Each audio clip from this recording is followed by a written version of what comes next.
Today we got when dumb characters locked in. This is gonna be a good one, man. Let's get that like button smashed up. Let's get into it. Love y'all. Appreciate y'all. Where you at, family? I'm excited. Let's go. One of the coldest things in anime is when the clown character gets serious and smokes everyone. So today we'll be looking at the top 11 goofiest characters, but when it was needed the most, they locked in, starting off with Zenitsu from Demon Slayer. Also heads up, there will be anime spoilers, but there will be no manga spoilers. When we first introduced Zenitsu in episode 5 of season 1, he was terrified. I mean, he was even scared of his— Is he considered a goofy character though? He just low-key pussy, ain't it? his messenger crow. He's constantly crying or trying to sweet talk women, and we're left wondering how this guy was even able to pass the Demon Slayer trials. But of course, when Zenitsu falls asleep, he is no longer scared and becomes insane, giving us many of the coldest moments in the show.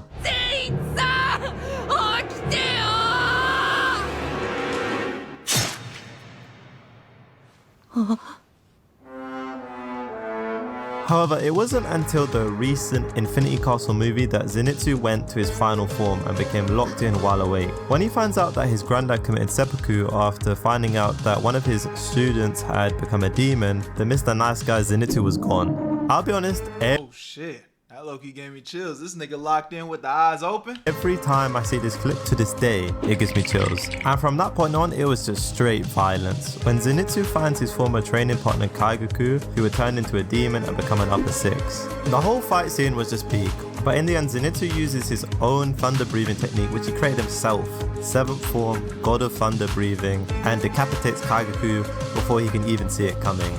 Absolute cinema. Now, while Zenitsu's locking in was generational, I would argue that in terms— Should I finish Demon Slayer?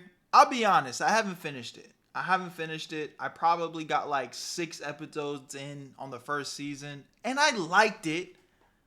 I can't say I didn't like it, but for some reason I fell off of it.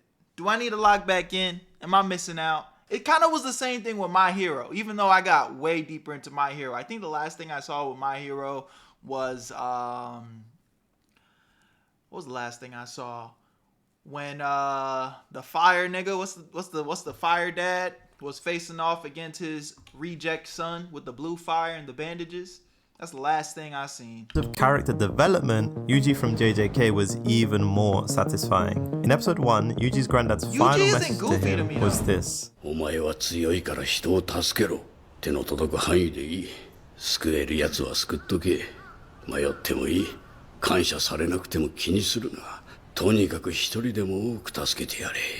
It was a nice, wholesome message and paints the picture that Yuji is going to be that classic kind of caring hero. And that is kind of the impression that we get throughout the start of the show. Yuji's grandfather's words stay with him, and he is an upbeat guy who just wants to save people's lives. But slowly, things start to change when he first meets Maito in season 1. To start with, Yuji finds out that the transfigured humans were actually real people at some point and not just curses. And he had a hard time wrestling with the fact that he had potentially killed people.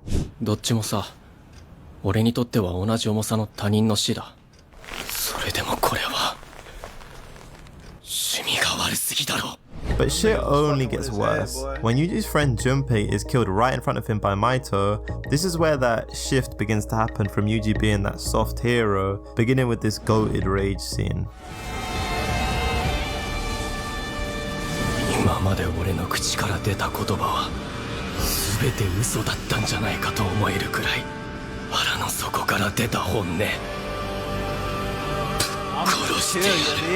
And then from that point on, he's able to kill transfigured humans as he knows that this is what needs to be done. But the complete transformation, and when Yuji truly locks in, isn't until the end of season 2, after Yuji has just been given some of the darkest treatment in anime I've ever seen. I mean, Gege must really not like this guy. Firstly, Sukuna goes on a rampage, potentially killing thousands of people, and then if that wasn't enough, Yuji sees both Nanami and likely Kugasaki killed right in front of him. Fortunately, the goat Todo is able to bring Yuji back to his senses, and then from that point on, he is truly locked in to the point where he's able to do a black flash on command, which was considered to be impossible. And this all culminates in this perfect full circle moment when Yuji says this to Maito. 認めるよ、真人。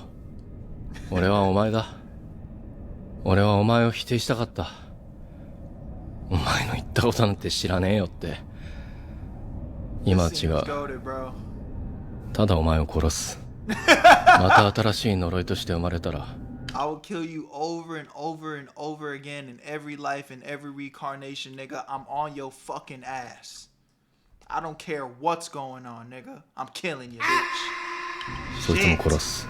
And just quickly, I want to note another thing that emphasizes not only the change in Yuji, but the change in the show as a whole. And that is when you compare the outro in season 1 to the outro in season 3. Like, I mean, just go watch them back. The music says it all. It went from this happy, kind of jolly anime to this dark, brutal anime. Next up, we have a character, unlike Yuji, who done a complete character arc. Instead, Luffy, I think, always had that ability to lock in, but he's just a bit dumb, respectfully. I mean, in the first episode, when he said this to Kobe, I think we all knew that Luffy had something a bit different inside of him. 海賊王になるって俺が決めたんだから、そのために戦って死ぬんなら別にいい。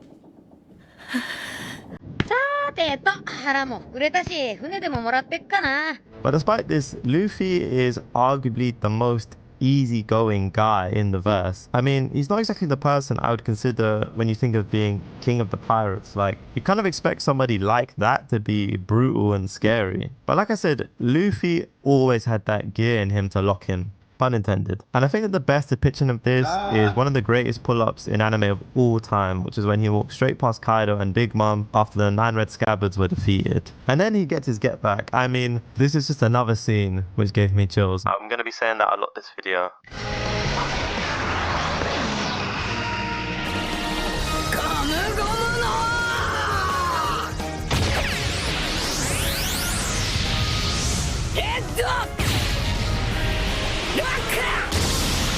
I don't know if this is an unpopular opinion, but while I believe Gear 5 is so fucking goated, I also feel like it's kind of like boxed Luffy into like a box a little bit. Like he's like too OP now.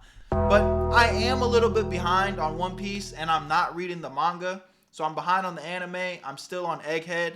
So maybe that is me just kind of spewing bullshit from my brain and I'm not fully caught up.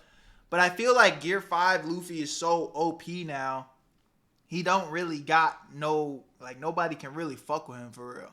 I almost feel like he had more grit before Gear 5, even though it's goated though. I love it. I love every time he uses it. It's very entertaining to watch on screen.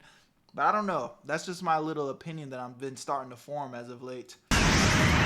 And of course, after he finished it off with his classic line, but this time there's just a bit more anger and vim behind it. 俺はモンキー D ルフィ。お前らを超えて海賊王になる男だ。 Absolute cinema again. Now we're about a third of the way through, and so far we've seen goofballs get serious, but the next character takes it even further. I mean, like, this guy gets dark. At the start of Hunter x Hunter, Gon is this wholesome, kind 12-year-old kid. He's impressionable, just wants to have fun, and doesn't really seem to take anything too seriously. But shit really starts to unravel. I've said that for like every person. Maybe they're not saying goofy, they're saying dumb characters. Gun didn't strike me as dumb either though. Luffy's definitely dumb though. After Kai is killed by Pitto. Everyone of course remembers the generational crash out, but there were signs before this. For example, when Morel tests Gon's strength and Gon says this. Gon, もう十分だ。だろ、おっさん。あ、キルはサンキュー。ごめんなさい、モラオさん。本当に殺しちゃう男だった。I was really about to kill you. I mean, thankfully, Killua stepped in, but bro, who in their right mind just casually says that? But this whole arc, Gon was keeping his anger pent in, and when he finally met Pitto, it all came out. This eventually led to Gon properly locking in, if you could even call it that, in which Gon got into a Nen contract. Nigga saw red. Nigga actually blacked out. With himself that sacrificed all his future talent, potential, and life in order to obtain the power he needed to beat Berto right there and then. This made Gon, for that brief incident, one of the strongest characters in the verse, with Berto even saying that in that form he could even kill the king, which is nuts. He was so strong in fact that he pretty much one-shot Berto, who was one of the royal guards. Like at that time, she was also one of the strongest characters in the verse. Now, I can't make a video about goofy characters without talking about Naruto. It's between him and Luffy surely for like the biggest donut. I feel like Naruto and OG Naruto, yeah, but I feel like Naruto Shippuden, Naruto wasn't that goofy anymore. He kind of locked in, honestly. An anime. Of course though, there is times when he did lock in. For example, the time when he fought Gaara, or another time is when he nearly killed Kakazu. But if we're talking about locking in, for me it has to be the Naruto vs Pain fight. Firstly, it had one of the coldest pull-ups in anime of all time. Whoa!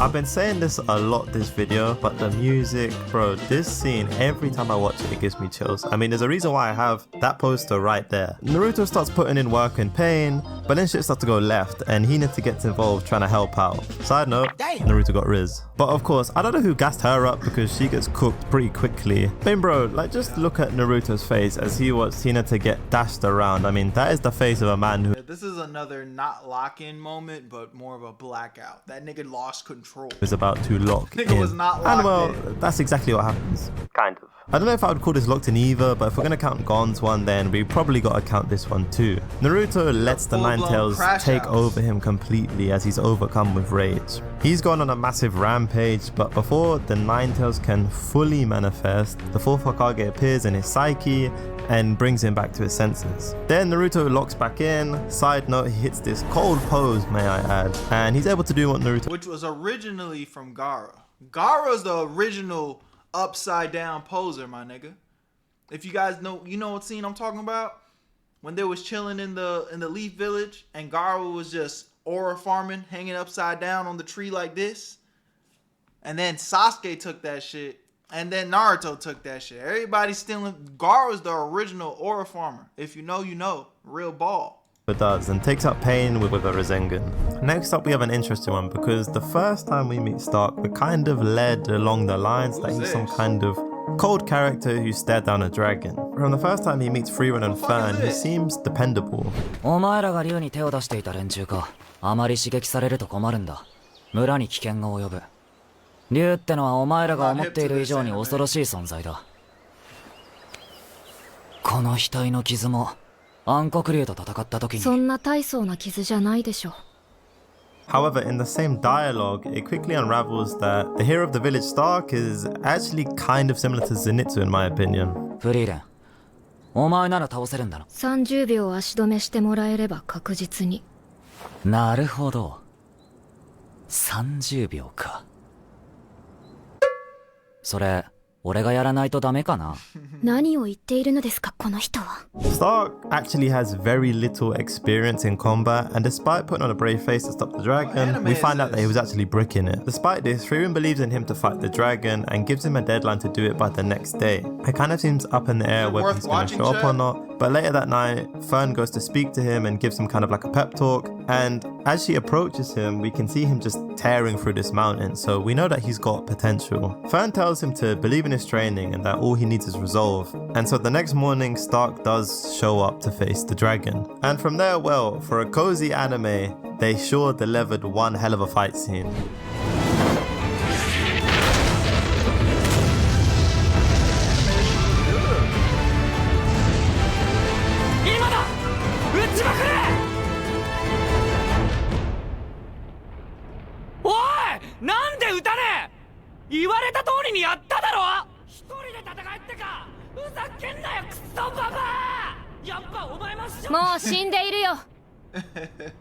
Stark one-shot the dragon. Like, Damn. And we also find out that the reason why the dragon hadn't come back to attack the village is because it knew just how strong Stark was, even if Stark didn't realize that himself. And to be fair, from that point on in the series, Stark continued to show just how strong of a warrior he was. So now I've already covered Luffy, so it's no surprise that the apple doesn't fall far from the tree, with Garp's lock-in arguably being even more peak.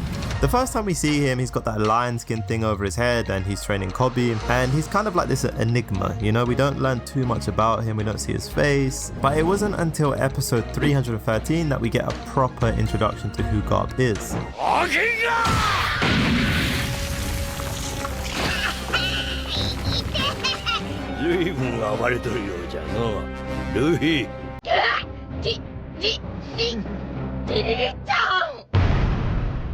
That's when we find out that he's Luffy's granddad and also that he's a hero of the Navy, yet despite this he doesn't seem too serious. In all honesty, he kinda seems very much like Luffy. Yeah, when Ace died, we got a teaser of what Garp might be capable of, because he said that he would kill Akainu if Sengoku didn't hold him down. Like damn, like we're talking about Akainu here, right? This is the guy who just killed Ace and seemed completely OP at the time. But finally, it wasn't until episode 1114 that we properly find out why Garp is considered the hero of the Navy. So Garp had come to save Kobe from the Blackbeard pirates, and right from the start this guy hit one of the coldest punches in One Piece.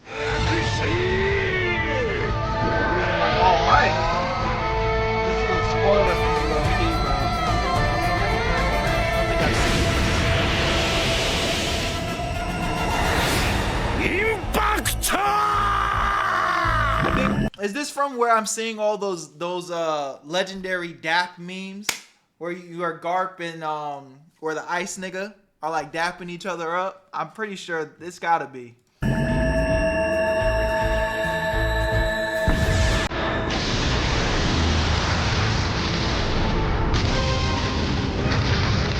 I mean, like, holy shit, they cooked with the animation for that. And then after that, he just goes on a generational beatdown, basically single-handedly taking out most of the Blackbeard pirates. And then he went on to batter Kuzan, right? A former admiral of the Navy, supposedly one of the strongest characters that they have to offer. And then after that, he got stabbed and then pulled off another galaxy impact. Finally, he just went back to laughing with one of the coldest endings to an One Piece episode so far, and I think we all realized after that episode how Garp and Roger were able to beat down rocks at the Cod Valley. Another older goat who became a legend was Hashirama from Naruto. I mean, the guy was literally called the God of Shinobi. This guy throughout the show had one of the biggest reputations. He was the founder of the Hidden Leaves village, he was the first Hokage, he had the wood style jutsu, and he even was the statue in the Valley of the End along with Madara. But when we first meet him, I don't think he was what anybody expected, to be honest. Immediately Hashirama is disappointed and jokes about how he spoiled his grandchild Tsunade. And I mean, Sugetsu literally says this about him. But after this, Sasuke and the former Hokages tell him about the former history of the Leaf, and it gets heated, and Tobirama and Sasuke get really close to throwing hands.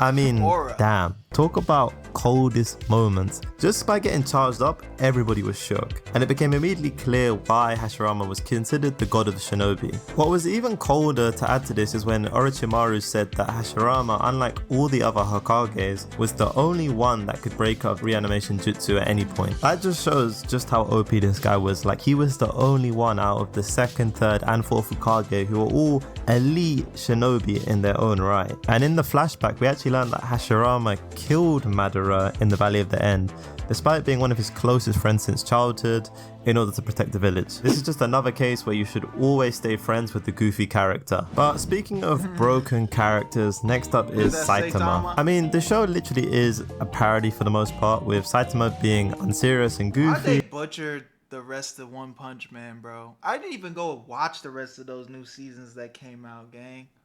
I heard it was some bullshit. Once I started seeing the PNG memes, I was like, man, I don't even want to watch that. That shit's annoying though, because this show had so much potential. I really enjoyed it, bruh. despite him being the most I'm confused on how they fumbled that one too, because if you guys don't know about Mob Psycho is a really good ass anime. I love the anime, and if I'm not mistaken, it was written by the same people as One Punch Man. And I feel like Mob Psycho got pretty good animation from season to season. Why they just act like One Punch Man was nothing? One Punch Man had a bigger market too. I'm so confused on that. So weird, bro. most OP character. Like literally, as the name suggests, all he needs is one punch, usually. The anime is constantly putting him into fights which at first seem difficult, but then he just simply one-taps them. But probably the closest Saitama ever got to actually going fully serious in the anime, so far may I add, is in episode 12 of season 1 against Boros. Boros in any other verse would literally be a Thanos level threat, and like Saitama, he has become bored with fighting as nobody seems to be on his level, and has basically traveled the universe in search of someone strong enough to fight. Now, Saitama does kind of have to lock in to fight Boros, saying that he is strong and letting the fight go on for longer than usual. I'm not going to say that Saitama was fully locked in, because obviously he wasn't, but he did have to try more than usual, and he did get kicked to the moon, to be fair. But the outcome was always going to be the same, let's be honest. だったらこっちも切り札を使うぜ。必殺マジシリーズマジ殴り。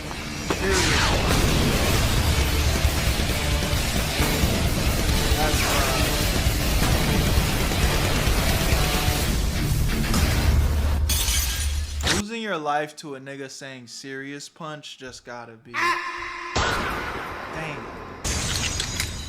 So, I've covered a load of fighting anime, but I had to mention a sports anime, and I think Hinata's one is the best. I mean, not only is Hinata an idiot, again, respectfully, but he also gets super nervous and frightened. For example, the first proper match Hinata was playing against Seijo, he literally threw up on Tanaka because of nerves. And he's also just a bit of a wuss, like especially when meeting big or good players. When he first met Ushijima, who insulted Seijo, I mean, just look at Hinata's reaction.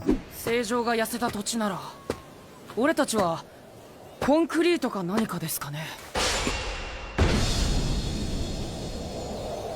こいついつも初対面の強そうな相手にはビビるくせに。何か気に障ったのなら謝るが。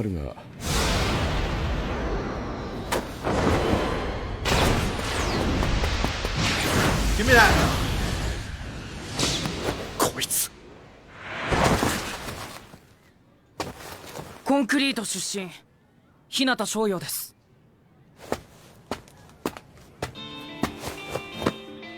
あなたをぶっ倒して全国へ行きます。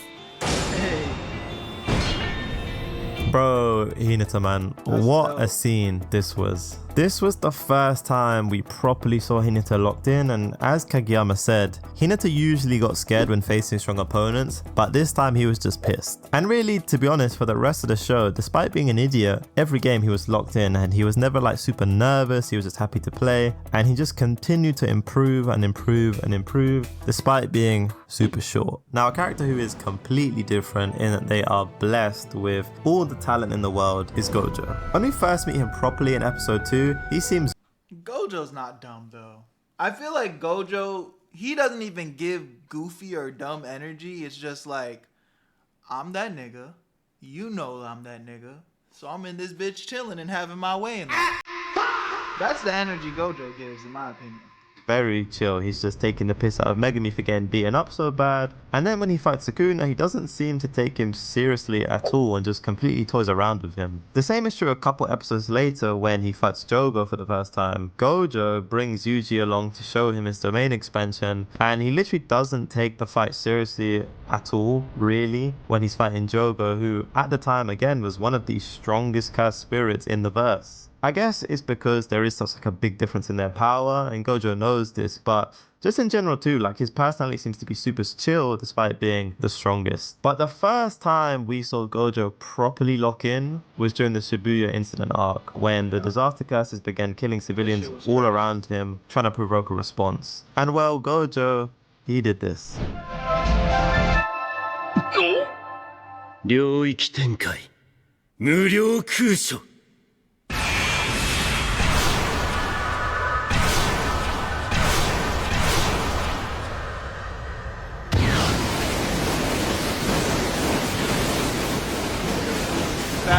be the lightest fish.